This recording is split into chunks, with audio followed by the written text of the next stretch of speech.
चिदानंद, आज मैं आगे बढ़े हुए साधकों के लिए कुछ कहना चाहता हूँ। योग का मार्ग दिव्य लक्ष्य तक पहुँचने का एक साधन मात्र है। जब साधक ईश्वर के साथ संपर्क स्थापित कर लेता है, उनकी अनुभूति कर लेता है, तब योग की प्रविधि ने अपने उद्देश्य को पूर्ण कर लिया है।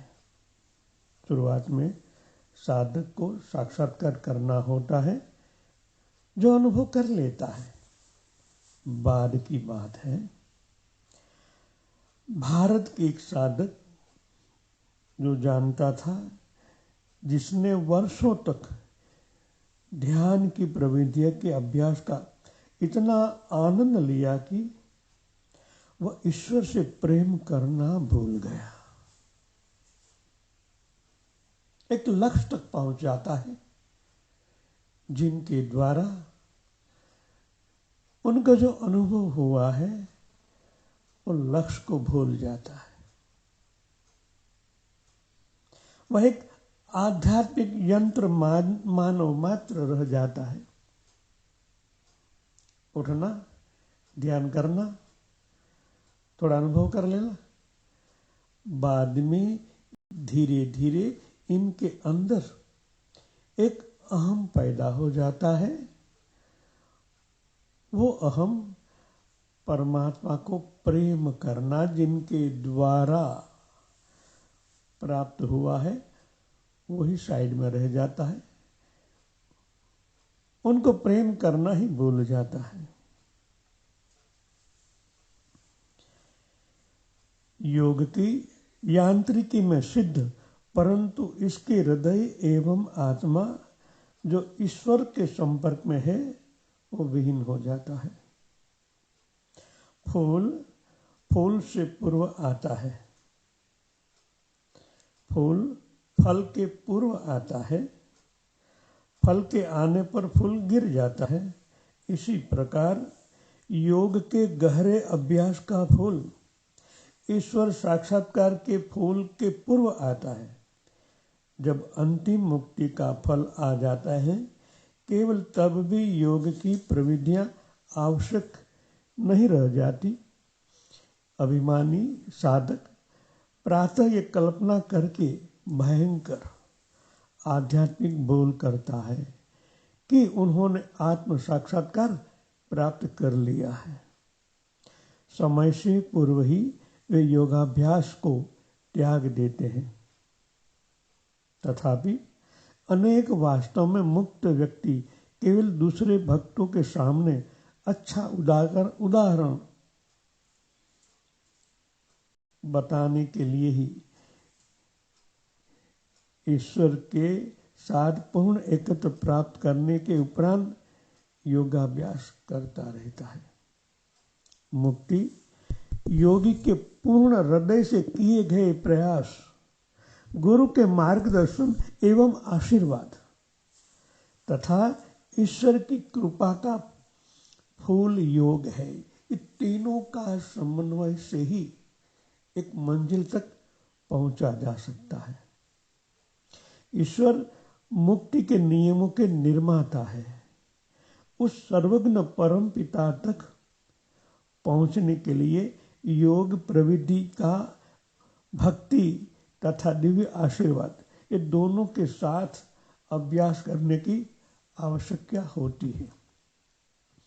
जरूरी होता है, जिन्हें अपने बच्चों के प्रेम की ललक उससे कहीं अधिक होती है, जिनकी उनके बच्चों को उनके प्रेम की होती है। इसलिए साधक को सभी के परमपिता परमेश्वर के प्रति गहनतम प्रेम, आध्यात्मिक लालसा के साथ योगाभ्यास करना चाहिए। जहां तक हृदय प्रेम से पुलकित न हो जाए, वहां तक योगाभ्यास करना नहीं चाहिए। एक शुक्र रह जाते हैं हम। शब्दों की मायाजाल में फंस जाते हैं। भाव भक्ति के बिना साक्षात्कार एक धीरे धीरे धीरे धीरे एक शुक्र हो जाता है और धीरे धीरे साक्षात्कार की जो अंतिम लक्ष्य है धीरे धीरे लुप्त हो जाती है, रह जाता है अहम, मैंने साक्षात्कार किया है। जिस तरह सूर्योदय नहीं होता है या सूर्यास्त होने से पहले या सूर्यास्त जब हो गया होता है, इनके पहले का जो ओजस है, आप समझते हो ना, सूर्य भगवान अस्त हो गए हैं, फिर भी थोड़ा सा उजाला रह गया है। बस साधक के पास इतना ही रह गया है, जो मूल स्रोत है वो अस्त हो गया है, थोड़ा प्रकाश मात्र उनके पास है। जिनके द्वारा मुक्ति मिली है उनको ही भूल गया है।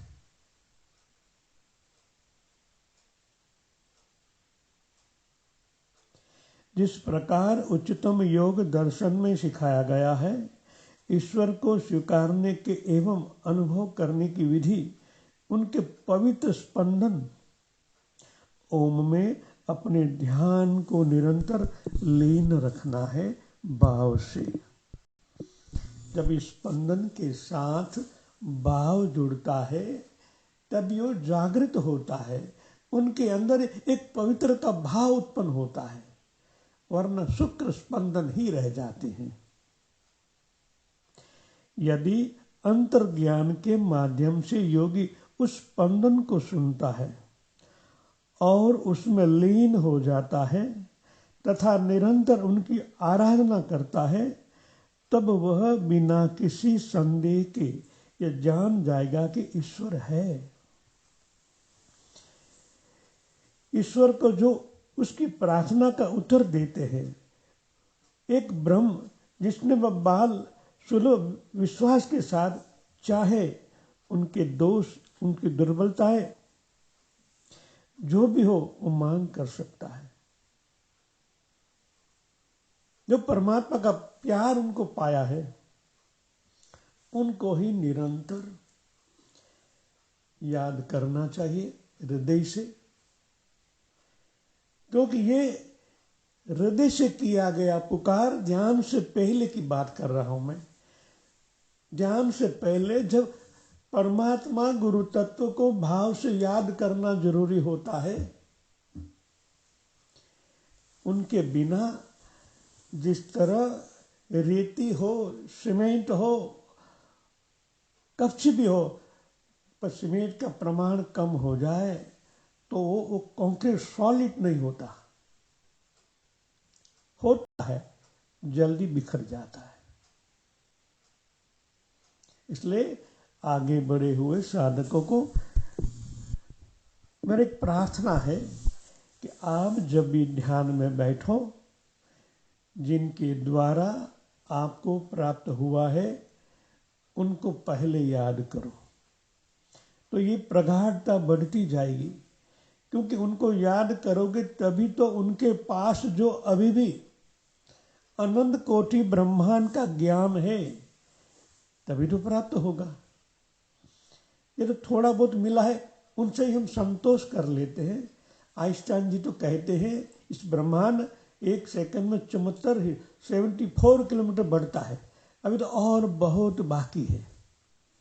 इसलिए सबको गुरु और परमात्मा को हृदय से, जहां तक आपकी आंख में आंसू ना आए वहां तक ध्यान में नहीं उतरना चाहिए।